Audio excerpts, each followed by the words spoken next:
गुरुर्ब्रह्मा गुरुर्विष्णू गुरुर्देवो महेश्वरः गुरुः साक्षात् परब्रह्म तस्मै श्री गुरवे नमः. मातृदेवो भव पितृदेवो भव. सद्गुरुनाथ भगवान की जय. कृष्णाय वासुदेवाय हरे परमात्मने प्रणतः क्लेशनाशाय गोविंदाय नमो नमः.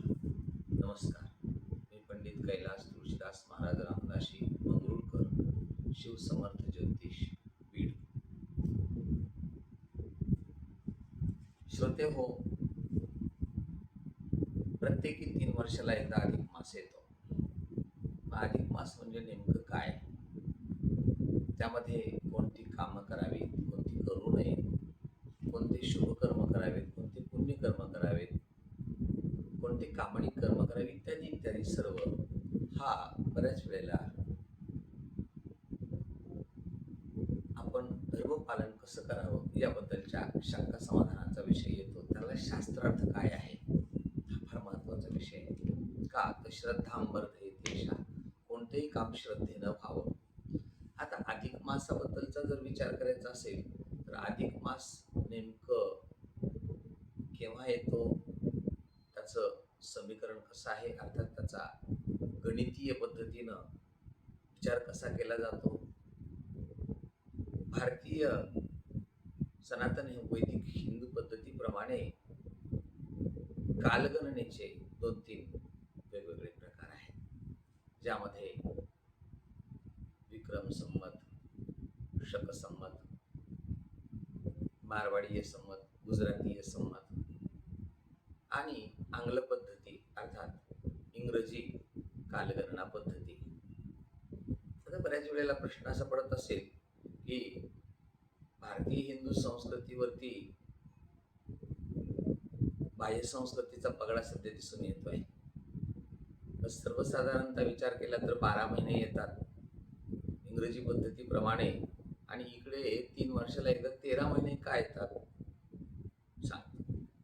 त्याचा नियम असा आहे की हिंदू भारतीय संस्कृती पद्धतीप्रमाणे मध्य भारत, उत्तर भारत आणि दक्षिण भारत अशा 3 ठिकाणी वेगवेगळ्या परंपरा आहेत. त्या परंपरा आणि कालगणना यांचा जर का ताळमेळ घालायचा असला तर मूळ विषय लक्षात घेणं गरजेचं आहे. ज्याप्रमाणे की कालगणनेचा विचार जर केला तर त्यामध्ये मध्य भारतामध्ये म्हणजेच महाराष्ट्र इत्यादी भागांमध्ये हा अमावस्यांत महिना मानला जातो. म्हणजेच अमावस्येच्या दुसऱ्या दिवशी सुरुवात होणारा आणि अमावस्येच्या दिवशी संपणारा. तसं उत्तर भारत, ज्यामध्ये मध्य प्रदेश असेल, राजस्थान, उत्तरांचल इत्यादी सर्व भाग, तर या ठिकाणी पौर्णिमांत मानला जातो. अर्थात पौर्णिमेच्या दुसऱ्या दिवशी म्हणजे प्रतिपदेला सुरुवात होते आणि पौर्णिमेला समाप्ती होते. मग या फरकातला नेमका अंतराचा विषय कुठे लक्षात येतो? त्याचप्रमाणे चांद्रमास आणि सूर्यमास. आता चांद्रमास, सूर्यमास या सगळ्या कालगणनेच्या ज्योतिषशास्त्राप्रमाणे येणाऱ्या काही पद्धती आहेत. फक्त आपल्या माहितीच तो थोडासा विषय मी आपल्याला लक्षात यावा म्हणून सांगतो. ज्याप्रमाणे चांद्रमासाचा जर विचार केला तर 354 दिवस त्यामध्ये येतात आणि सूर्यमासाचा विचार जर केला तर त्यामध्ये 365 दिवस येतात. आता यामध्ये फरकाचा विषय नेमका कुठं होतो तर 3 वर्षाला एकदा जर म्हणलं तर 12-36 गणितीय समीकरणं थोडीशी बदलतात.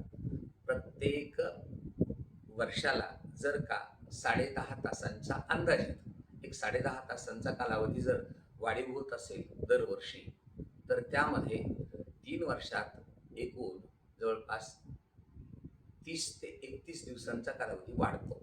मग तो वाढलेला कालावधी हा यामध्ये कॅल्क्युलेट केला जातो का तर दिवसाप्रमाणे कॅल्क्युलेट होतो, परंतु त्यामध्ये सूर्य संक्रमण होत नाही. त्यामुळं त्याला अधिक मास अशी संबोधना दिलेली आहे. मुळात विषय असा आहे की काही शास्त्रार्थ, काही ज्योतिषशास्त्रार्थ आणि काही परंपरा आणि त्याला जोडून अध्यात्म, या सगळ्यांचा ताळमेळ लावून या अधिक मासाला महत्व वेगळेपणाचं दिलेलं आहे. आता यामध्ये काय करावं, काय करू नये, काय शास्त्रार्थ आहे, कोणती शुभकर्म करावीत, कोणती अशुभ कर्म होऊ नयेत, कोणती कामणी कर्म करावीत, ज्याप्रमाणे षोडश संस्कारांतर्गत होणारे काही कर्म आहेत, त्यातलं अन्नप्राशन हे कर्म जर सोडलं तर बाकी 15 संस्कार जे आहेत, तर ते शास्त्रार्थ असं दिलेलं आहे की त्याला कोणत्याही कालावधीचं बंधन नसतं. परंतु काही ठिकाणी काही परंपरेतले पाडवे दिलेले आहेत.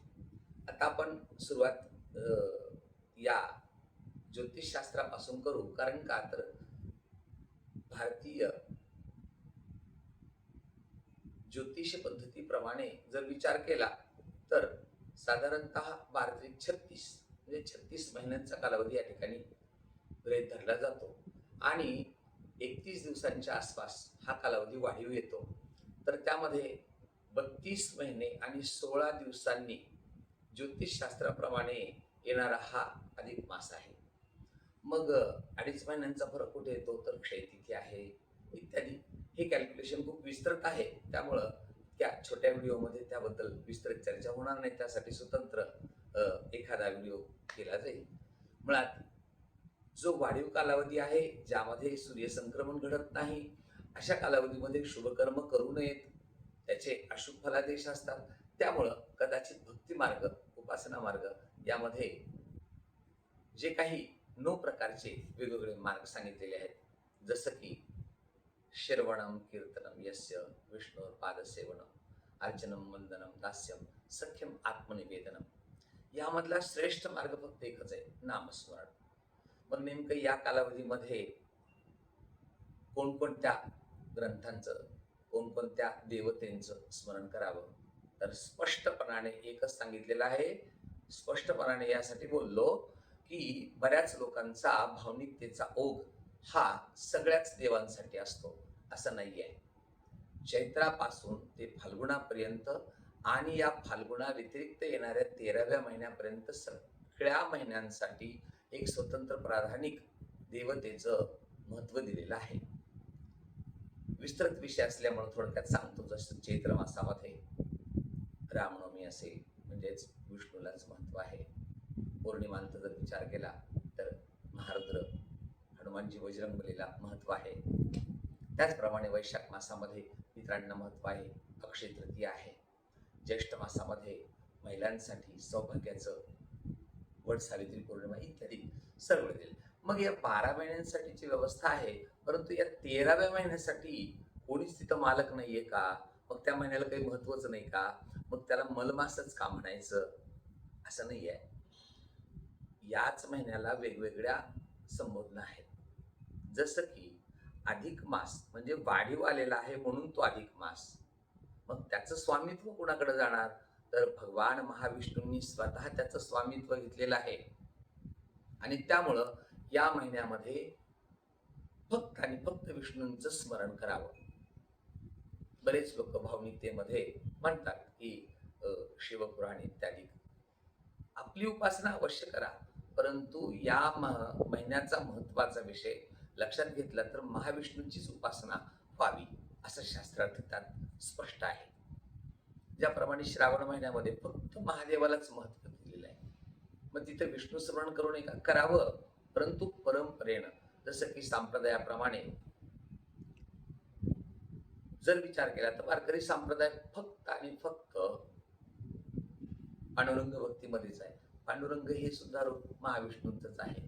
अर्थात मग प्रत्येक एकादशीलाच हे कट्टरतेनं अगदी व्रत पालन करतात, नियम पालन करतात. यामध्ये नेमकं अधिक मासाचं महत्व काय, या अधिक मासामध्ये काय दानं करावीत, काय व्रत करावीत, काय पुण्य करावं, कोणकोणत्या कार्यांना आपण थोडंसं बाजूला ठेवावं. कदाचित भारतीय परंपरा ही अगदी सायंटिफिक रिझन बेस अर्थात वैज्ञानिक दृष्टिकोन लक्षात ठेवूनच या ठिकाणी केलेलं आहे. तसं छोट्या छोट्या गोष्टींमध्ये आपल्याकडे तेवढा वेळ नसतो, त्यामुळे आपण तिथं खोलवर जात नाही.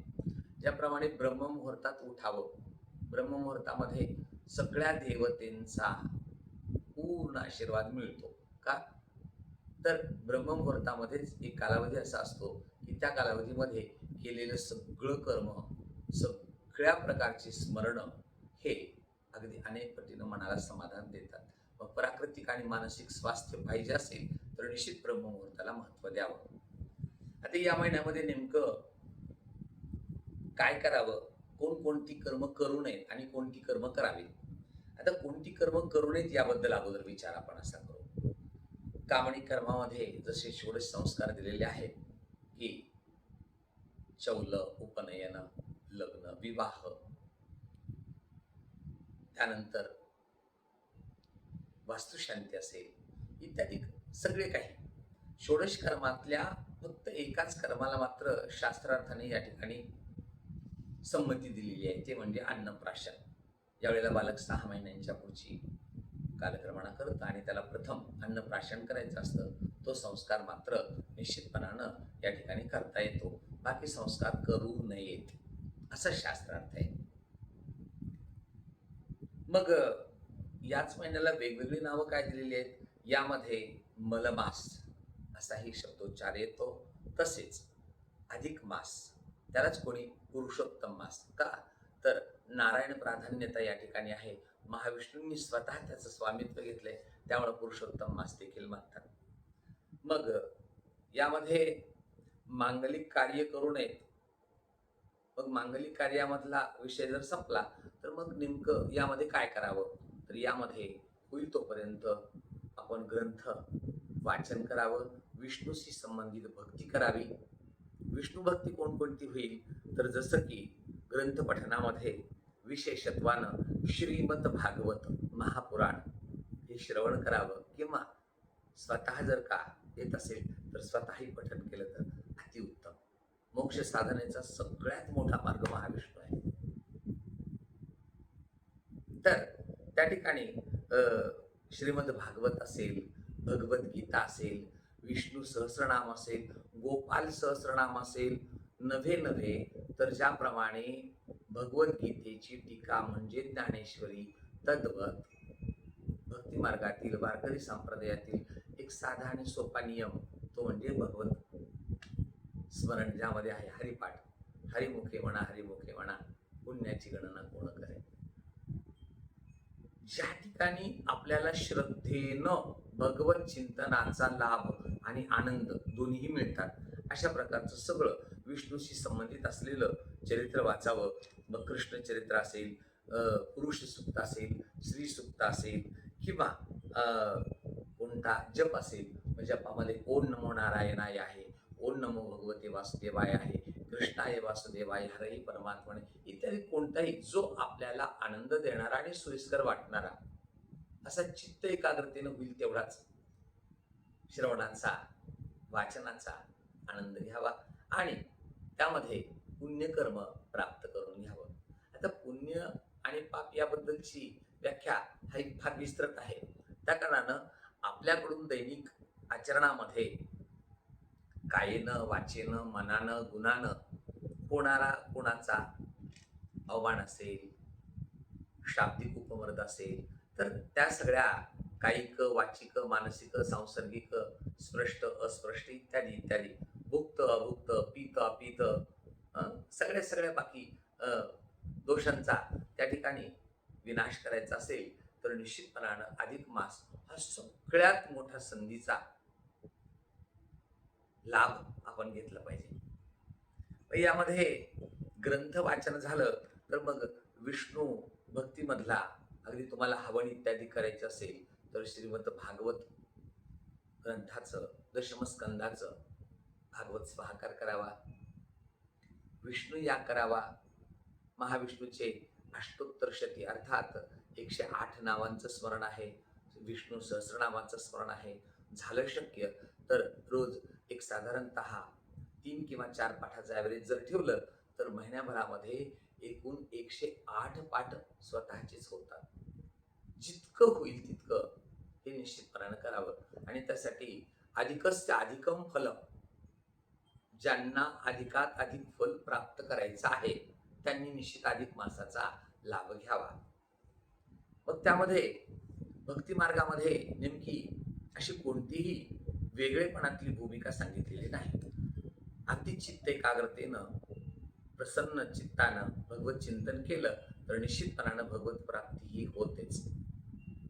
आता यामध्ये नेमकं अधिक मासामध्ये नेमकं काय काय दान करावं, काय पुण्य करावं? दान पुण्याचा विचार असा आहे की भारतीय संस्कृतीप्रमाणे कदाचित यामध्ये वेगळे मांगलिक कार्य कोणतेही होत नाहीत. त्यामुळं काय पण विष्णू भक्तीमध्ये आपण असावं आणि त्यामध्ये आनंदही घेता यावा म्हणून धोंडा हा शब्द प्रयोग त्या ठिकाणी आहे. धोंडा या शब्दाला भारतीय संस्कृतीला असं काही दगड वगैरे इत्यादी असा असा अर्थ त्याचा लावू नये. त्याला धोंडे जेवण अर्थात कन्या जामात अर्थात मुलगी आणि जावई यांना बोलवावं, त्यांना यथाउचित मानसन्मान द्यावा, जावयाला नेहमी नारायणाच्या रूपात पाहावं आणि कन्येला नेहमी लक्ष्मीच्या रूपात पाहावं. गाय, ब्राह्मण आणि कन्या यांना जर तुम्ही कोणत्याही अशा विशेष कालावधीमध्ये जर काही दानपुण्याच्या निमित्तानं काही विशेष दान केलं तर निश्चित लक्षात राहू द्या 1000 पटीनं त्याचं पुण्यफल मिळतं. मग बऱ्याच वेळेला स्वार्थ हेतू म्हणून का होईना, परंतु जर का तुम्ही एक ग्रामभर सोनं दिलं तर निश्चितपणानं तुम्हाला किलोंशी सोनं मिळेल. अर्थात जे काही तुम्ही दान करताल, वस्त्र असेल, अन्न असेल, धान्य असेल, पक्वान्न असेल, काही वस्तू असतील तर ती दान करावी. मग यामध्ये वेगवेगळे पर्वही आलेले असतात. पण ते पर्व कोणते, त्या पर्वाच्या दिवशी नेमकं कोणतं दान करावं इत्यादी सगळ्या गोष्टींचा विषय हा विस्तृत वर्णनाने सांगितलेला आहे. आता धोंडे दान म्हणजे नेमकं काय तर रव्याच्या त्या पात्या केल्या जातात आणि त्यामध्ये गूळ, खोबरं इत्यादी भरून किंवा काही ठिकाणी पुरणान्न मांडलं जातं. तर मग ते पुरणान्न त्यामध्ये भरून ते धोंडे केले जातात आपल्या मोदकाप्रमाणे आणि त्याचं दानही केलं जातं. ते गाईलाही खाऊ घातले जातात. मग ते नेमकं कोणाला द्यावे तर जावयाला प्रथम प्राधान्य आहे. जावयाला धोंड्याचं दानही द्यावं का तर नारायण रूपानं मानला जातो तो. विवाह संस्कारामध्ये सुद्धा नारायण रूपेनं असा त्याचा उल्लेख आहे. फार विस्तृत विषय आहे.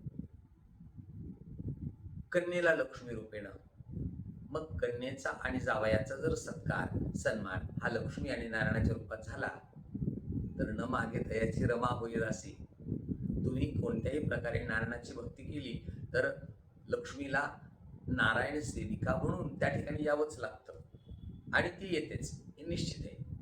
मग त्या ठिकाणी कोणकोणती दानं करावी तर दानामध्ये प्रथम प्राधान्यता असलेलं दान म्हणजे आपूप. आता आपूप म्हणजे नेमकं काय तर अनारसे. तर अनारशाच्या दानाला इतकं का महत्व दिलंय तर अनारशाची जी छिद्र असतात तर ती संख्या मोजता येत नाही. त्या ठिकाणी विष्णूचा निवास दिलेला आहे आणि त्यामुळं तांदळाचं पीठ भिजवून त्यात साखर किंवा गुळ इत्यादी घालून त्या ठिकाणी ते तयार केलेले अनारसे असतात. त्याला आपूप वायन असं म्हणतात. बरं, मग हे वायनदान हे कोणाकोणाला द्यावं? सवाष्णीला द्यावं, जिच्या आवश्यकतेप्रमाणे तिला वस्त्र इत्यादी द्यावं, जावयाला कन्येला प्राधान्यतानं द्यावं आणि आचारनिष्ठ विप्रांना अर्थात ब्राह्मणांनाही द्यावं, गुरुला द्यावं. जी एक भावनिक बाजू आहे ती लक्षात घ्या की ज्या ठिकाणी पात्रता आहे त्या ठिकाणी ते दान करावं. पात्रता या अर्थानं आहे की दान कुणी द्यावं, कुणाला द्यावं, काय द्यावं, केव्हा द्यावं, कुठे द्यावं यासाठी शास्त्रार्थ आहे आणि तो शास्त्रार्थ लक्षात घेऊनच त्या ठिकाणी दानपुण्य जर झाली तर त्या ठिकाणी श्रेष्ठता मानली जाते. एक ठिकाणी एक शास्त्रार्थ प्रमाणही आलेलं आहे की हे दानपुण्य करत असताना नेमकं आपल्याकडनं जे वित्त त्यामध्ये लागतं तर ते आपल्या स्वकष्टार्जितातलं असावं. स्वकष्टार्जितातलं कुठल्या अर्थानं तर स्वकष्टार्जितातलं या अर्थानं की प्रभू इच्छावली भगवंताच्या कृपेनं आपल्याला पूर्ण समाधान देणारं आपल्या कष्टार्जितातलं जे काही वित्त असेल त्यातूनच दानपुण्य करावं. कारण भगवद्गीतेमध्ये वर्णन आलेलं आहे, दैवी संपद्वी मोक्षाय निबंधा या असुरी मता. आसुरी मार्गानं किंवा मार्गानं कमावलेल्या द्रव्यातून कोणत्याही प्रकारची दानपुण्य करू नये. कारण का, तर त्यामध्ये आपी डुबे जजमान डुबे असं शास्त्र आहे. नियम असा आहे की ते दिलेलं दान, ती वस्तू, ते पदार्थ हे यजमानालाही घातक ठरतात. त्यामुळं होतील तेवढे प्रमाणात द्या, परंतु ते अगदी स्वच्छ आणि सात्विक रूपात आलेल्या त्या वित्तातून व्हावं, यासाठी विशेष लक्ष ठेवावं. मग आपूप म्हणजेच वायन. मग आपूप दान करावं, काही धान्याचं दान करावं. वेगवेगळ्या दिवशी वेगवेगळी धान्य दिलेली आहेत, काही रसांचे दान आहेत. आता रसामध्ये काय आहे, तूप असेल, तेल असेल, तर तेलाचं दान विशेष महत्त्व देत नाही, परंतु तूप अर्थात शुद्ध तूप गाईचं, ते जर का दिलं तर त्या ठिकाणी कोणत्याही प्रकारचे पारिवारिक क्लेश राहत नाहीत, कुणाबद्दलचा गैरसमज होत नाही. एखाद्या ठिकाणी गैरसमज झालेला असेल तर तो देखील निघून जातो. आता धान्यातला विषय, हा धान्य दैनंदिनीतल्या कुठल्याही धान्याचं करा, विशेषत्वाने गूळ आणि गहू याला महत्त्व द्या. त्यानंतर होईल तोपर्यंत वस्त्रामध्ये ज्याला जी आवश्यक आहे, ज्याच्याकडं अगोदरच खूप वस्त्र आहेत, अशाला देण्याचा विशेष. नारायण रूपात पहा, सात्विकता पहा, आणि सात्विकता पाहून जर नारायण रूपामध्ये त्या ठिकाणी दिलेलं दान असेल तर निश्चितपणानं त्याचं फल हे 1000 पटीनंच मिळतं. आणि महाविष्णूची विशेष कृपा त्याला झाल्याशिवाय राहतच नाही. का, तर यामध्ये सूर्य संक्रमण होत नसल्यामुळे स्वामित्वाधिकार हा नारायणाचाच आहे. लक्षात ठेवा, काहीही केलं तरी ते नारायणाला पूर्णत्वानं पोहोचतं. आणि त्यासाठीची प्रतीक ही अग्नी, गाय आणि ब्राह्मण. आचार परमो धर्म, आचार परमंतप, आचार परमं ज्ञान, आचारात किन्न इत्यादी नियमांचं पालन करणारा. मग या सगळ्या गोष्टींचं पालन करणारा असा जर का श्रेष्ठ कुणी जर आपल्याला भेटला तर त्यांना अवश्य दान करा. त्याप्रमाणे सगळ्या गोष्टींचं फल हे निश्चितपणानं मिळतं. त्याचप्रमाणे मग या सगळ्या गोष्टींचा फलादेश मिळत असताना त्यामध्ये नेमकं कोणकोणत्या प्रकारचे नियम आपण पालन करावेत, ज्याप्रमाणे अधिक महिन्याची सुरुवात ही ज्याप्रमाणे 17 मे 2026 ला होते आहे आणि 15 जून 2026 ला ती संपत आहे. या महिन्यामध्ये पूर्ण महिनाभर वेगवेगळ्या प्रकारची नियम पालन करण्याची एक ही दिलेली आहे. तर त्यामध्ये कोणकोणते नियम पालन करावे?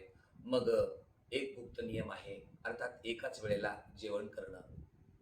त्यानंतर एकान्न, अर्थात एकच प्रकारचं अन्न खावं. मग आठवड्यामध्ये पूर्ण आठवडाभर एकच अन्न खावं, किंवा त्यालाच काही ठिकाणी धरणं पाळणं, अर्थात एक दिवस पूर्ण निर्शन उपवास करावा आणि दुसऱ्या दिवशी जेवण करावं, तेही एक भुक्ती असावं, किंवा बऱ्याच वेळेला मौनम सर्वात, मौन व्रतानं जेवण करावं. दिवसभरामध्ये काही तास तरी मौन व्रत धारण करावं, पाहावं. ब्रह्मांडोपासनेप्रमाणे जर विचार केला तर मौन व्रत हे सर्वात श्रेष्ठ व्रत सांगितलेलं आहे. त्यामुळे कोणत्याही प्रकारचे क्लेश वाढत नाही, कोणत्याही प्रकारची मानसिक अस्थिरता राहत नाही. मग हे कोणकोणत्या प्रकारचे त्यामध्ये मिळणारे फल आहेत, तर या भूमिशयन असेल, परान्न सेवन असेल, किंवा वेगवेगळ्या प्रकारची व्रताचरण असतील, तर त्यामध्ये अखंड दीप सेवा कार्यच आहे ते सुद्धा, तर ते एक असेल, किंवा आपण दैनिक नित्यकर्माप्रमाणे अगदी ब्रह्ममुहूर्तामध्ये उठावं, नित्य अन्निक म्हणजे नित्यकर्म ते तुमचं करावं. संध्या असेल, गायत्री जप असेल, विष्णू उपासना असेल, हे सगळं होत असताना त्या दिवशी निश्चितपणानं हरिप्रिया अर्थात तुलसी म्हणजेच वृंदा मूळची, तर ती तुलसी भगवान महाविष्णूंना अवश्य, तुम्हाला मंजुळा अर्थात पूर्ण तुळशीचं हे जर नाही मिळालं तरी हरकत नाही, पण एक पान का होईना पण वहा, दैनंदिनीचं वहावं निश्चितपणानं, आणि त्याचं फल अनन्यसाधारण असं दिलेलं आहे. मग त्यामध्ये ब्रह्ममुहूर्तामध्ये केलेलं स्नान असेल, त्याला ज्याप्रमाणे कार्तिक स्नान असतं, माघ स्नान असतं, तर त्याचप्रमाणे धोंडे स्नान सुद्धा आहे. ब्रह्ममुहूर्तामध्ये घरीच आपल्या पापोहम पापकर्माहम गंगेचे मुनिश्चैव गोदावरी इत्यादी तीर्थांचं स्मरण करावं. झालं शक्य तर अवश्य तीर्थावरती जाऊन स्नान करावं. परंतु तीर्थावरती स्नान करून भावनिकतेमध्ये अगदी प्राकृतिक स्वास्थ्य बिघडेल असा प्रकारचा कोणताही अट्टहास करू नये. त्या ठिकाणी सगळ्या प्रकारची भावनिकता जपावी, परंतु तीर्थस्नानाच्या वेळेला थोडीशी काळजी घेणं नितांत गरजेचं आहे. का तर आपल्याला पूर्ण महिनाभर त्या व्रताचं आचरण करायचं आहे. आता यामध्ये हे 33चं महत्व का दिलेलं आहे बरं अधिकाच्या महिन्यामध्ये? हा महत्व यासाठी दिलेलं आहे की 33 ही संख्या महाविष्णूंसाठी का दिलेली आहे? ज्याप्रमाणे दैनिक आचरणामध्ये संध्या कर्म जे आहे तर त्यामध्ये 24 नाव म्हणजे केशवाय स्वाहा, अनन्याय स्वाहा, माधवाय स्वाहा, गोविंदाय महाविष्णू ही 24 आहे. त्याप्रमाणे मूळ देवतेंची संख्या ही 33 कोटी असं मानले जाते. कोटी हा शब्द संख्यावाचक या अर्थाने घेतलेला नाही, प्रकार या अर्थाने घेतलेला आहे. मग ते नेमकं हे 33 ची संख्या पूर्ण कशी होते? तर द्वादशादित्य म्हणजे 12 प्रकारचे सूर्य, अष्टवसू या 8, 12 आणि 8 20, 11 प्रकारचे एकादश रुद्र म्हणजे 11 रुद्र आहेत आणि 2 अश्विनी कुमार, अशी एकूण संख्या 33.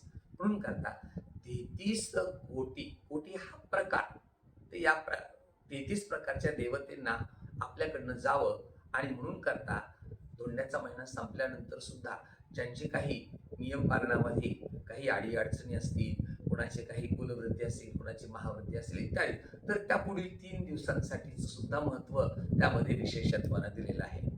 आता प्रत्येक ठिकाणी शास्त्रार्थ वेगवेगळा दिलेला आहे. तर मग नेमकं यामध्ये कोणकोणती कर्म कशा पद्धतीने आचरावी, अर्थात जसं श्राद्धांत निर्णय तुम्हाला सांगतो, धर्मसिंधूनं निर्णय सिंधूनं एक शास्त्रार्थ निर्णय दिलेला आहे की अधिकाच्या महिन्यामध्ये जर का एखाद्या व्यक्तीचा जन्म झालेला असेल तर त्या व्यक्तीचा जन्म त्या महिन्यामध्ये 12 पैकी कोणता महिना त्यावेळेला होता त्याच्या येणाऱ्या निज ज्येष्ठामध्ये, जसं की आता पुढचा महिना निज ज्येष्ठ येईल, तर त्या ज्येष्ठा महिन्यात करावा. तसंच जन्म आणि मृत्यूची नोंद ही जर कदाचित अधिकातच वारलेल्या असतील तर त्या ठिकाणी पुढच्या वर्षी त्या महिन्याच्या निज महिन्यामध्ये ते श्राद्ध करावं. शास्त्रार्थ खूप विस्तृत आहे, परंतु शंका समाधान असेल तर एखाद्या शास्त्रार्थ जाणणाऱ्या व्यक्तीशी संपर्क करावा. परंतु कुठेतरी माझी भावनिकता आहे म्हणून करता शास्त्रार्थ करू नये. आणि माझी सर्वांना विनंती ही असेल की कुठेही शंका असेल तर ती अवश्य विचारा, परंतु आपण केलेलं एखादं काम जर का चुकीचं प्रमाण म्हणून जर ते पुढे चालत असेल तर ते करू नका. मग ते सर्वांनीच लक्षात असू द्यावं. विशेषत्वानं पौरोहित्यामध्ये पौरुषी मत, प्रत्येक ठिकाणी वेगळं मत आहे असं सांगून त्या ठिकाणी बरेच शास्त्रार्थ बदलले जातात, परंतु तसं नाहीये. मूळ शास्त्र हे धर्मग्रंथांच्या आधारे आपल्याला पूर्ण प्रमाणात दिलेलं आहे आणि त्याप्रमाणे आपल्याला देखील त्या सगळ्या गोष्टी फलद्रूप रूपाने मिळतात. दीप नित्य दान केल्यानं काय होतं? रोज वेगवेगळ्या वेगवेगळे वस्तू ही दिल्याने काय होतं? तर त्यामध्ये विशेषत्वानं प्रत्येक वर्षी येणारा गंगा दशहरा अर्थात वार्षिक पद्धतीप्रमाणे ज्येष्ठ शुद्ध प्रतिपदा ते ज्येष्ठ शुद्ध दशमी या कालावधीमध्ये येणारा गंगा दशहरा हा विशेष कालावधी आहे. विशेष कालावधी आहे आणि त्या विशेष कालावधीमध्ये महत्व दिलेलं आहे. तर ते 10 वस्तूंच्या दानांचं तेही अवश्य करावं. मग त्यामध्ये काय असावं? तर या कालावधीमध्ये असलेले अमृतफल आहेत, खारीक आहे, खोबरं, जे काही तुम्हाला वस्तू उपलब्ध होतील तर त्या वस्तूंचं 10 वस्तूंचं पूजन दिलेलं आहे आणि त्या 10 वस्तूंचं दान दिलेलं आहे. आता ते दान कोणाला द्यावं? बऱ्याच ठिकाणी असं केलं जातं, की ते मंदिरात दिलं जातं. मंदिरातही अवश्य द्यावं, पण त्या ठिकाणी ते पुजारी असावेत आणि त्यांच्याकडेही त्या पद्धतीने ती व्यवस्था. जो आपल्याला योग्य वाटतो आचरणाने, त्याला ते दान करावं. मग ती सवाष्ण असेल, ती स्त्री असेल, तो पुरुष असेल, त्याला ते अवश्य दान करावं.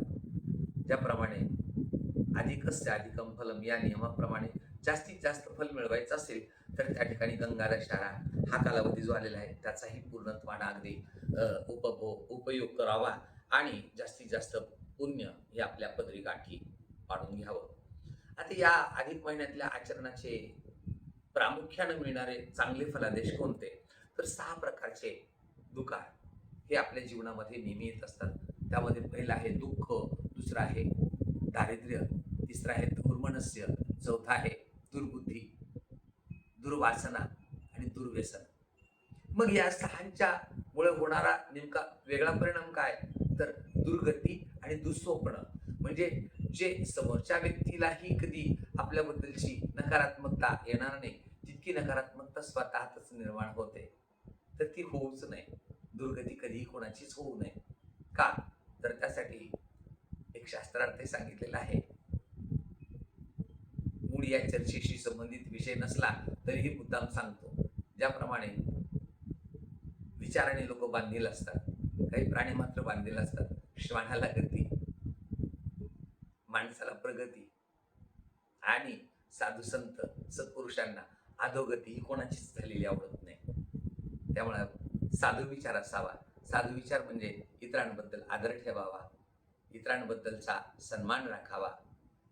होईल तोपर्यंत आपल्याहून ज्येष्ठ असलेल्या स्वतःच्या कार्यक्षेत्रातले असतील, इतर कार्यक्षेत्रात विद्वत्ता असलेल्या प्रत्येक व्यक्तीला आशीर्वाद आपल्याला देता यावेत अशा प्रमाणे आपण नतमस्तक त्या ठिकाणी असावं. आशीर्वाद मिळाला की त्या नारायण रूपातूनच तो आपल्याला मिळालेला आहे हे लक्षात ठेवावं. आणि तो जर का आशीर्वाद मिळाला, सर्व प्रकारची अलक्ष्मी निस्तारण होते, 6 प्रकारचे दुकारही निघून जातात. कोणत्याही प्रकारचा कोणताही वेगळा परिणाम आपल्याला विचारात घेण्याची गरज पडत नाही.